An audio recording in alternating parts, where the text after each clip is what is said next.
जय माता दी। स्कंद माता की कृपा आप और आपके परिवार पर बनी रहे।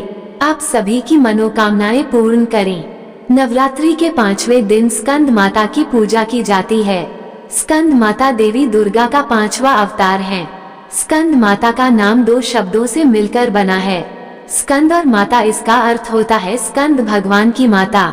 स्कंद यानी कार्तिकेय जी, जो कि महादेव और माता पार्वती जी के पुत्र हैं, और माँ भगवती के इस रूप का नाम उनके पुत्र के नाम पर ही पड़ा है।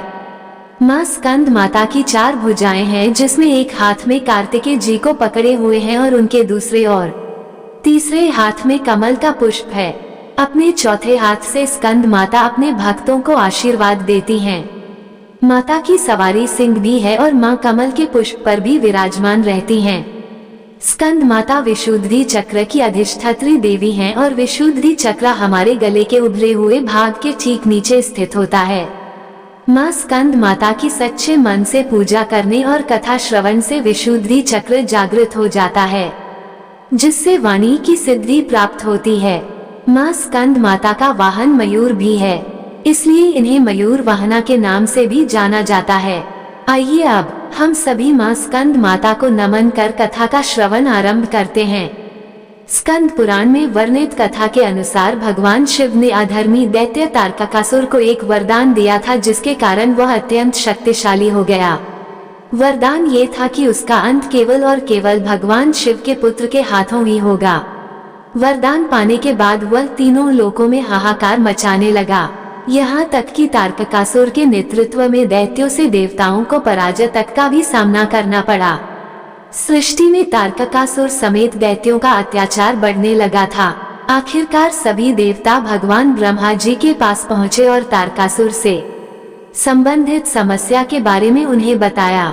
इस पर ब्रह्मा जी ने देवताओं को सुझाव दिया कि वे कैलाश जाकर भगवान शिव से पुत्र उत्पन्न करने की विनती करें, क्योंकि उनके ही पुत्र द्वारा तारकासुर का वध किया जा सकता है। दूसरी तरफ देवराज इंद्र और अन्य देवगण भगवान शिव के पास गए, लेकिन भगवान तो साधना में लीन थे और यह वही समय था जब भगवान शिव माता सती के वियोग में थे और वे गहन साधना में स्वयं को लीन कर चुके थे। किसी को तो आगे जाना ही था। तब देवताओं में से कामदेव ने उनकी तपस्या, उनके ध्यान को भंग करने का प्रयास किया, जिसका परिणाम ये हुआ कि उन्हें भगवान शिव ने अपने क्रोध से भस्म कर दिया। इधर देवी पार्वती भी भगवान शिव को पति रूप में प्राप्त करने के लिए कठिन तपस्या में लीन थी।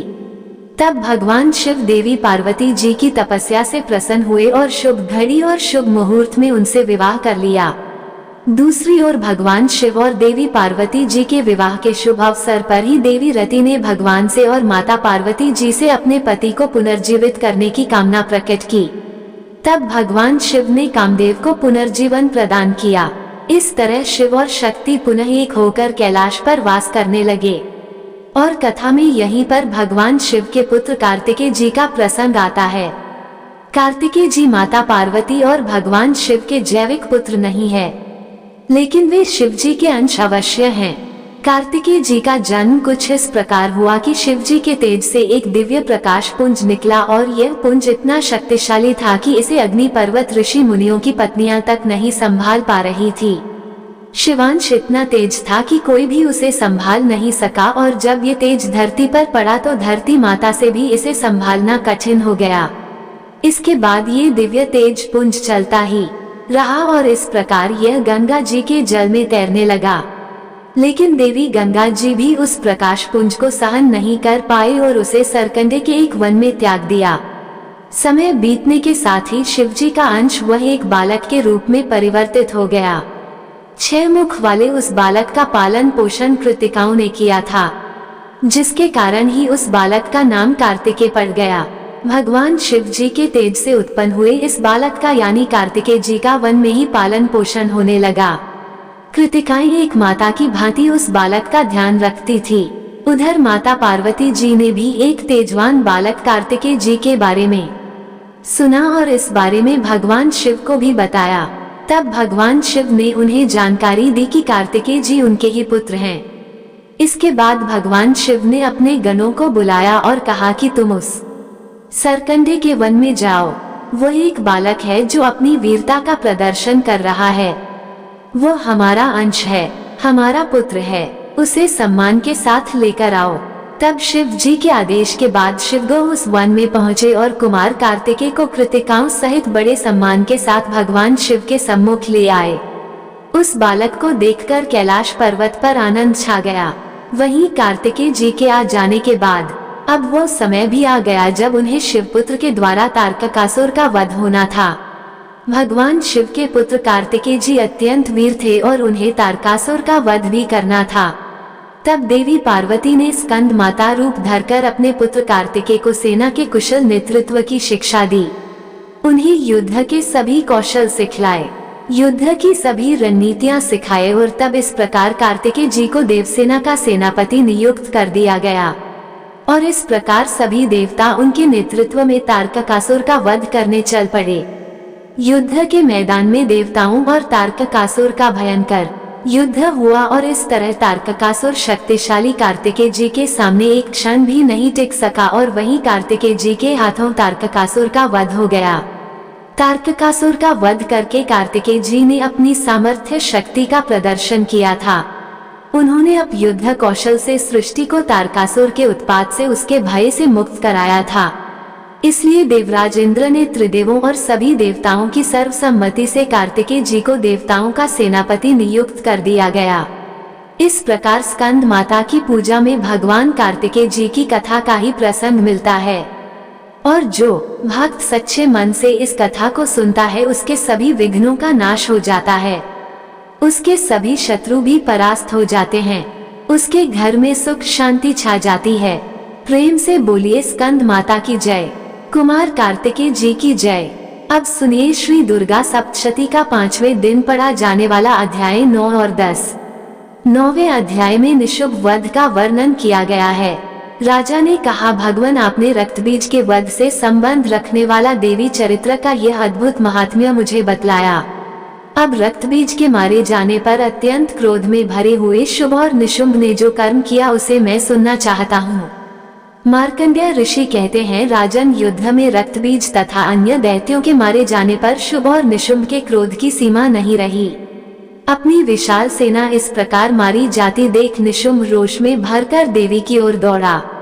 उसके साथ असुरों की प्रधान सेना थी। उसके आगे पीछे तथा पार्श्व भाग में बड़े बड़े असुर थे जो क्रोध से ओट चबाते देवी को मार डालने के लिए आए।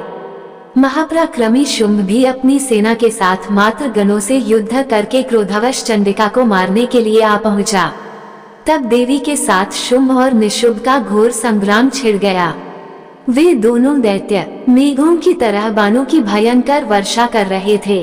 उन दोनों के चलाए हुए बाणों को चंडिका ने अपने बाणों के समूह से तुरंत काट डाला और शस्त्र समूहों की वर्षा करके उन दोनों दैत्यपतियों के अंगों में भी चोट पहुंचाई। निशुंभ ने तीखी तलवार और चमकती हुई ढाल लेकर देवी के श्रेष्ठ वाहन सिंह के मस्तक पर प्रहार कर दिया। अपने वाहन को चोट पहुंचने पर देवी ने शरप नामक बाण से निशुंभ की श्रेष्ठ तलवार तुरंत ही काट डाली और उसकी ढाल को भी, जिसमें 8 चांद जड़े थे, खंड खंड कर दिया। ढाल और तलवार के कट जाने पर उस असुर ने शक्ति चलाई, किंतु सामने आने पर देवी ने चक्र से उसके भी 2 टुकड़े कर दिए। अब तो निशुंभ क्रोध से जल उठा और उस दानव ने देवी को मारने के लिए शूल उठाया, किंतु देवी ने समीप आने पर उसे भी मुक्के से मारकर चूर्ण कर दिया। तब उसने गदा घुमाकर चंडी के ऊपर गदा चलाई, परंतु वह भी देवी के त्रिशूल से कटकर भस्म हो गई। तदंतर दैत्यराज निशुंभ को फरसा हाथ में लेकर आते देखने बाण समूह से घायल कर धरती पर सुला दिया। उस भयंकर पराक्रमी भाई निशुंभ के धराशायी हो जाने पर शुंभ को बड़ा क्रोध हुआ और अंबिका का वध करने के लिए वह आगे बढ़ा। रथ पर बैठे बैठे ही उत्तम आयुधों से सुशोभित अपनी बड़ी बड़ी 8 अनुपम भुजाओं से समूचे आकाश को ढककर वह अद्भुत शोभा पाने लगा। उसे आते देखने शंख बजाया और धनुष की प्रत्यंचा का भी अत्यंत दुष्शब्द किया। साथ ही अपने घंटे के शब्द से जो समस्त दैत्य सैनिकों का तेज नष्ट करने वाला था, संपूर्ण दिशाओं को व्याप्त कर दिया। तदंतर सिंह ने भी अपनी दहाड़ से, जिसे सुनकर बड़े बड़े गजराजों का महान मद दूर हो जाता था, आकाश, पृथ्वी और 10 दिशाओं को गूंजा दिया। फिर काली ने आकाश में उछलकर अपने दोनों हाथों से पृथ्वी पर आघात किया। उससे ऐसा भयंकर शब्द हुआ जिससे पहले के सभी शब्द शांत हो गए। तत्पश्चात शिवदूती ने दैत्यों के लिए अमंगलजनक अट्टहास किया। इन शब्दों को सुनकर समस्त असुर थर्रा उठे, किंतु शुंभ को बड़ा क्रोध हुआ। उस समय देवी ने जब शुंभ को लक्ष्य करके कहा, ओ दुरात्मन, खड़ा रहे, खड़ा रहे। तभी आकाश में खड़े हुए देवता बोल उठे, जय हो, जय हो। शुंभ ने वहां आकर ज्वालाओं से युक्त अत्यंत भयानक शक्ति चलाई। अग्नि में पर्वत के समान आती हुई उस शक्ति को देवी ने बड़े भारी लुके से दूर हटा दिया। उस समय शुंभ के सिनाद से तीनों लोक गूंज उठे। राजन, उसकी प्रतिध्वनि से वज्रपात के समान भयानक शब्द हुआ, जिसने अन्य सब शब्दों को जीत लिया। शुंभ के चलाए हुए बाणों के देवी ने और देवी के चलाए हुए बाणों के शुंभ ने अपने भयंकर बाणों द्वारा सैकड़ों और हजारों टुकड़े कर दिए। तब क्रोध में भरी हुई चंडिका ने शुंभ को शूल से मारा। उसके आघात से मूर्छित होकर वह पृथ्वी पर गिर पड़ा। इतने में ही निशुंभ को चेतना हुई और उसने धनुष हाथ में लेकर बाणों द्वारा देवी काली तथा सिंह को घायल कर डाला। फिर उस दैत्यराज ने 10,000 बाहें बनाकर चक्रों के प्रहार से चंडिका को आच्छादित कर दिया। तब दुर्गम पीड़ा का नाश करने वाली भगवती दुर्गा ने कुपित होकर अपने बाणों से उन चक्रों तथा बाणों को काट गिराया। ये देख निशुंभ दैत्य सेना के साथ चंडिका का वध करने के लिए हाथ में गदा लेकर बड़ी तेजी से दौड़ा। उसके आते ही चंडी ने तीखी धार वाली तलवार से उसकी गदा को शीघ्र ही काट डाला। तब उसने शूल हाथ में ले लिया। देवताओं को पीड़ा देने वाले निशुंभ को शूल हाथ में लिए आते देख चंडिका ने वेग से चलाए हुए अपने शूल से उसकी छाती छेद डाली।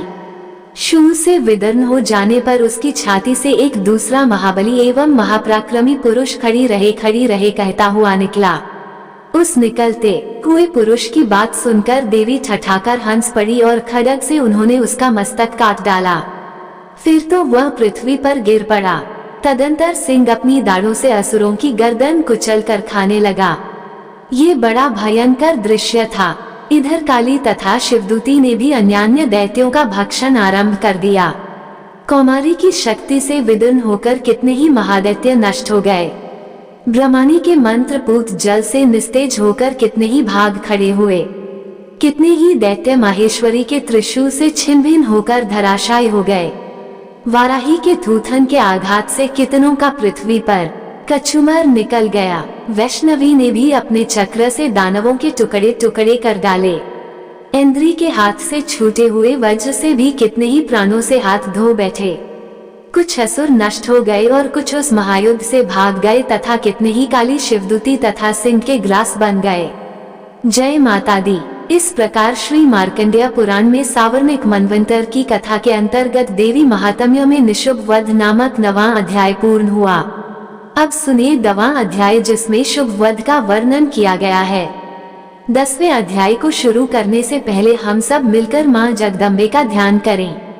मैं मस्तक पर अर्धचंद्र धारण करने वाली शिव शक्ति स्वरूपा भगवती कामेश्वरी का हृदय में चिंतन करती हूँ। वे तपाए हुए स्वर्ण के समान सुंदर हैं। सूर्य, चंद्रमा और अग्नि, यही तीन उनके नेत्र हैं और वे अपने मनोहर हाथों में धनुष, बाण, अंकुश, पाश और शूल धारण किए हुए हैं। मार्कंडेय ऋषि कहते हैं, राजन, अपने प्राणों के समान प्यारे भाई निशुंभ को मारा गया देख तथा सारी सेना का संहार होता जान शुंभ ने कुपित होकर कहा, दुष्ट दुर्गे, तू बल के अभिमान में आकर झूठ मूठ का घमंड ना दिखा। तू बड़ी माननी बनी हुई है, किंतु दूसरी स्त्रियों के बल का सहारा लेकर लड़ती है। तब देवी बोली, ओ दुष्ट, मैं अकेली ही हूँ। इस संसार में मेरे सिवा दूसरी कौन है? देख, यह मेरी ही विभूतियाँ हैं, इसलिए मुझ में ही प्रवेश कर रही हैं। तदंतर ब्रह्मानी आदि समस्त देवियां अंबिका देवी के शरीर में लीन हो गई। उस समय केवल अंबिका देवी ही रह गई। तब देवी बोली, मैं अपनी ऐश्वर्य शक्ति से अनेक रूपों में यहाँ उपस्थित हुई थी। उन सब रूपों को मैंने समेट लिया। अब अकेले ही युद्ध में खड़ी हूँ, तुम भी स्थिर हो जाओ। मार्कंडेय ऋषि कहते हैं, राजन, तदंतर देवी और शुंभ दोनों में सब देवताओं तथा दानवों के देखते देखते भयंकर युद्ध छिड़ गया। बाणों की वर्षा तथा तीखे शस्त्रों और दारुण अस्त्रों के प्रहार के कारण उन दोनों का युद्ध सब लोगों के लिए बड़ा भयानक प्रतीत हुआ। उस समय अंबिका देवी ने जो सैकड़ों दिव्य अस्त्र छोड़े उन्हें दैत्यराज शुंभ ने उनके निवारक अस्त्रों द्वारा काट डाला। इसी प्रकार शुंभ ने भी जो दिव्य अस्त्र चलाए उन्हें परमेश्वरी ने भयंकर हुंकार शब्द के उच्चारण आदि द्वारा खिलवाड़ में ही नष्ट कर डाला। तब उस असुर ने सैकड़ों बाणों से देवी को आच्छादित कर दिया। ये देख क्रोध में भरी हुई उन देवी ने भी बाण मारकर उसका धनुष काट डाला। धनुष कट जाने पर फिर दैत्यराज ने शक्ति हाथ में ली, किंतु देवी ने चक्र से उसकी हाथ की शक्ति को भी काट गिराया। तत्पश्चात दैत्यों के स्वामी शुंभ ने 100 चांदों वाली चमकती हुई ढाल और तलवार हाथ में ले उस समय देवी पर धावा किया। उसके आते ही चंडिका ने अपने धनुष से छोड़े हुए तीखे बाणों द्वारा उसकी सूर्य किरणों के समान उज्जवल ढाल और तलवार को तुरंत काट दिया। फिर उस दैत्य के घोड़े और सारथी मारे गए। धनुष तो पहले ही कट चुका था, अब उसने अंबिका को मारने के लिए उद्यत होकर भयंकर मुद्गर हाथ में लिया। उसे आते देखने अपने तीक्ष्ण बाणों से उसका मुद्गर भी काट डाला, जिस पर वह असुर मुख का तानकर बड़ी तेजी से देवी की ओर झपटा। उस दैत्यराज ने देवी की छाती में मुक्का मारा, तब उन देवी ने भी उसकी छाती में एक चांटा जड़ दिया। देवी का थप्पड़ खाकर दैत्यराज शुंभ पृथ्वी पर गिर पड़ा, किंतु पुनः सहसा पहले की तरह उठकर खड़ा हो गया। फिर वह उछला और देवी को ऊपर ले जाकर आकाश में खड़ा हो गया।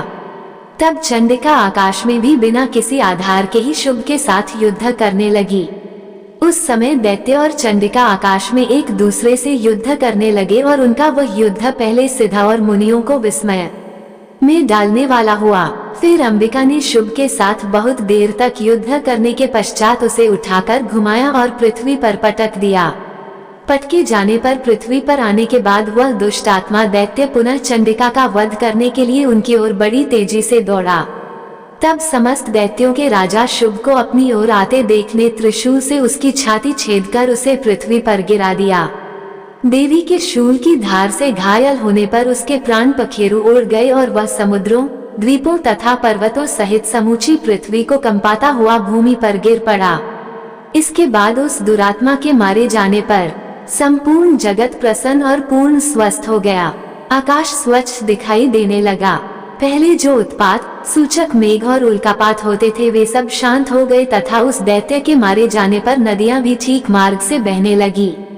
उस समय शुंभ की मृत्यु के बाद संपूर्ण देवताओं का हृदय हर्ष से भर गया और गंधर्व गण मधुर गीत गाने लगे।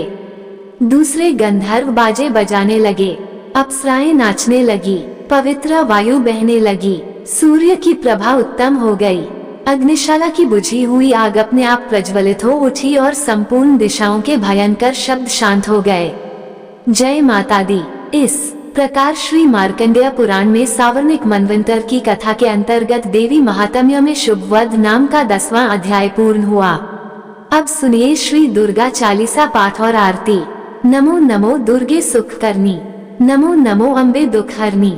निरंकार है ज्योति तुम्हारी, तिहु लोक फैली उजियारी। शिशील लाट मुख महाविशाला, नेत्र लाल भकुटी विकराला रूप। मातों को अधिक सुहावे, दर्श करत जन अति सुख पावे। तुम संसार शक्ति लय कीना, पालन हेतु अन्न धन दीना। अन्नपूर्णा हुई जगपाला, तुम ही आदि सुंदरी बाला। प्रलय काल सब नाशनहारी, तुम गौरी शिव शंकर प्यारी। शिव योगी तुम्हारे गुण गावे, ब्रह्मा विष्णु तुम्हें नित ध्यावे। रूप सरस्वती को तुम धारा दे, सुबुद्धि ऋषि मुनि ने उबारा। धर रूप नरसिंह को अम्बा प्रगट भई, फाड़कर खम्बा रक्षा करी। प्रहलाद बचायो, हिरणाकुश को स्वर्ग पठायो। लक्ष्मी रूप धरो जगमाही, श्री नारायण अंग समाही। क्षीर सिंधु में करत विलासा, दया सिंधु दीज मन आशा ही। लाज में तुम ही भवानी, महिमा अमित न जात बखानी। मातंगी अरुध मावती, माता भुवनेश्वरी। बगला सुखदाता, श्री भैरव तारा जग तारणी। छिन्न भाल भव दुख निवारणी के हरि वाहन सो भवानी। लांगूर वीर चलत अगवानी, कर में खप्पर खटक विराजे। जाको देख काल डर भाजे, सोहे अस्त्र और त्रिशूला। जात उठत शत्रु हे शूला, नगर कोटि में तुम ही विराजत। तेहु लोक में डंका बाजत, शुंभ निशुंभ दानव तुम मारे। रक्त बीज शंखन संहारे, महिषासुर नृपति अभिमानी। जह अगुलानी रूप कराल, कालिका धारा सेन सहित तुम ते संहारा। परिगार संतन पर जब भाई सहाय, मातु तुम तब तब अमर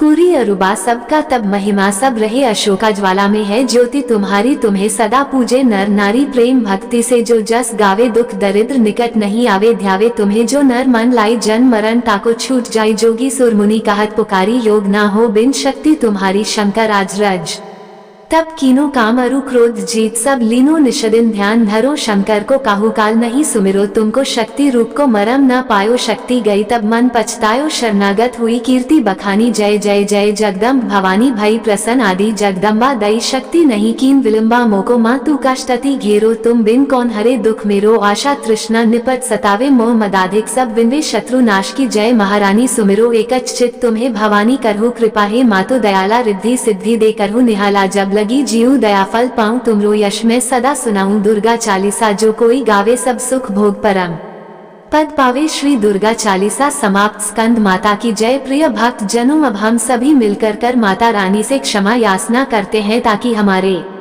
द्वारा हुई किसी भी गलती के लिए माता रानी हमें क्षमा कर सके। हे परमेश्वरी मेरे द्वारा रात दिन सहस्त्रों अपराध होते रहे हैं, अतः आप मुझे अपनी सेवक समझकर कृपा पूर्वक मेरे उन अपराधों को क्षमा करो।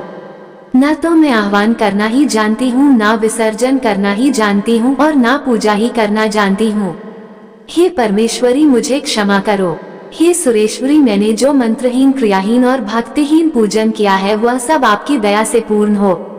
सैकड़ों अपराध करके भी भक्त आपकी शरण में आकर केवल जगदम्ब कहकर ही मोक्ष को प्राप्त करते हैं, जिसे ब्रह्माधिदेव गण भी पाने में असमर्थ होते हैं।